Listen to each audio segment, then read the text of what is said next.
समुद्र के अंदर से सुनी गई सबसे रहस्यमय आवाजें जिसका जवाब आज तक साइंटिस्ट भी पता नहीं लगा पाए हैं। नंबर 1, 1 मार्च 1999 में जब रिसर्चर्स पैसिफिक ओशन में वोल्केनोज की हलचल देख रहे थे, तभी उस समय उन्होंने एक ऐसी रहस्यमय आवाज सुनी जो कि बहुत ही डरावनी थी। सबसे हैरान कर देने वाली बात तो ये थी कि ये आवाज नाव से 5000 किलोमीटर दूर से रिकॉर्ड की गई थी, लेकिन फिर भी ये आवाज बहुत तेज सुनाई दे रही थी। इसीलिए कई लोगों का मानना है कि शायद ये ब्लूप की आवाज होगी।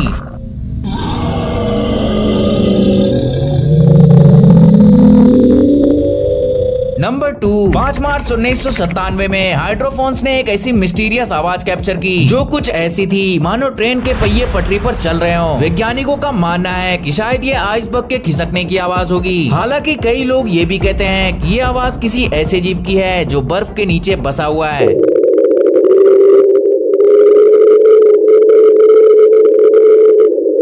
ऐसे लोग जो वर्ल्ड रिकॉर्ड बनाने के चक्कर में मारे गए, और लास्ट वाले को देख के तो आप लंबी दाढ़ी रखना ही बंद कर दोगे। नंबर 1, 1990s में एक जोसेफ नाम का जादूगर जो अपने आप को बक्से में बंद कर 30 मिनट तक सरवाइव करने का वर्ल्ड रिकॉर्ड बनाने निकले थे, लेकिन वर्ल्ड रिकॉर्ड बनाने के चक्कर में उनकी जान ही चली गई। दरअसल उस जादूगर ने अपने आप को जंजीरों से बांधकर एक ट्रांसपेरेंट कांच के बॉक्स के अंदर फिट कर लिया और फिर उस ताबूत को एक गहरे गड्ढे में रखकर उसके ऊपर भारी भरकम मिट्टी डालने लग गए। लेकिन कांच का बना ताबूत मिट्टी का वजन नहीं सह पाता है और अंदर ही धंस जाता है, जिससे वो जादूगर मिट्टी के अंदर बुरी तरह से दब जाता है। लेकिन जब 30 मिनट बाद उसे बाहर निकाला जाता है तब तक उसकी मौत हो जाती है। नंबर 2, 2013 में इंडिया के रहने वाले शैलेंद्र नाथ, जो कि अपनी बालों की चोटी के जरिए 270 फीट लंबी जीप लाइन पर लटककर दरिया पार करने का वर्ल्ड रिकॉर्ड बनाने की कोशिश कर रहे थे, और दरिया पार करते समय अचानक से उनके बाल जिप लाइन पर बने पहिए के अंदर फंस जाते हैं, और उनके बाल फंसते ही वो निकालने की लाख कोशिश करते हैं लेकिन फिर भी नहीं निकाल पाते, क्योंकि तकदीर को कुछ और ही मंजूर था। बाल इतनी बुरी तरह से फंसते हैं कि उन्हें दिल का दौरा पड़ जाता है और वर्ल्ड रिकॉर्ड जीतने का जुनून ही उनकी जान ले जाता है। नंबर 3, अमेरिका के रहने वाले हंस स्टेनिगर, जो कि अपनी लंबी दाढ़ी के लिए काफी फेमस थे। दरअसल वो अपनी दाढ़ी का काफी ख्याल रखते थे, जिसकी वजह से उनकी दाढ़ी 4 फीट लंबी हो चुकी थी, और ये एक वर्ल्ड रिकॉर्ड बनाने के चक्कर में अपनी दाढ़ी को दिन ब दिन लंबा करते जा रहे थे। और हर दिन की तरह वो एक दिन अपने कमरे के अंदर आराम से बैठे हुए थे, लेकिन तभी अचानक से उनके घर के अंदर आग लग जाती है और हड़बड़ी में वो अपनी दाढ़ी समेटना भूल जाते हैं और सीढ़ियों की तरफ नीचे दौड़ने लगते हैं। लेकिन अचानक से उनकी दाढ़ी उनके पैरों के अंदर उलझ जाती है और इसी वजह से वो नीचे जा गिरते हैं और उनकी गर्दन टूट जाती है, जिससे उनकी मौत हो जाती है। समय के साथ देखो चीजें कितनी बदल जाती हैं। जैसे ये मॉन्क एक ही जगह पर खड़े रहकर दिन में 3000 बार प्रेयर करता था, और ऐसा लगातार 30 सालों तक करने पर देखो कैसे उस जगह पर उनके फुटप्रिंट के निशान बन गए, जबकि ये जगह पूरी लकड़ी से बनी हुई थी। ये नोट्स की बंडल्स अभी अभी बैंक से निकाली गई हैं, और ये कई महीनों तक यूज की हुई नोट है। दोनों बंडल्स का अमाउंट सेम है, लेकिन देखो समय के साथ ये नोट कितनी अलग हो गई है। अब लीनिंग टावर ऑफ पिज़ा के इन सीढ़ियों को देखो, इनका शेप कितना अजीब हो गया है। दरअसल यहाँ पर साल में काफी लोग इस सीढ़ी से चलकर ऊपर जाते हैं, और ऐसा जब कई सालों तक होता गया तो समय के साथ ये सीढ़ियां अंदर की तरफ दब गई। अब भाई 1952 में एक बंदे ने अपने पॉकेट में कॉइन तो रखा, लेकिन शायद उसे निकालना ही भूल गया, क्योंकि ये कॉइन उसने 1952 के बाद डायरेक्ट 2013 में निकाला, और इसके बाद उस कॉइन की देखो क्या हालत हो गई। मतलब भाई ये कॉइन तो पहचान में भी नहीं आ रहा है। एक लड़का अपने टीवी में कई सालों तक सिर्फ पैकमैन गेम को ही खेला करता था, तो देखो उसके टीवी पर कैसे पैकमैन गेम के निशान बन गए। मतलब टीवी बंद रहने के बावजूद भी ऐसा लग रहा है मानो गेम चालू है।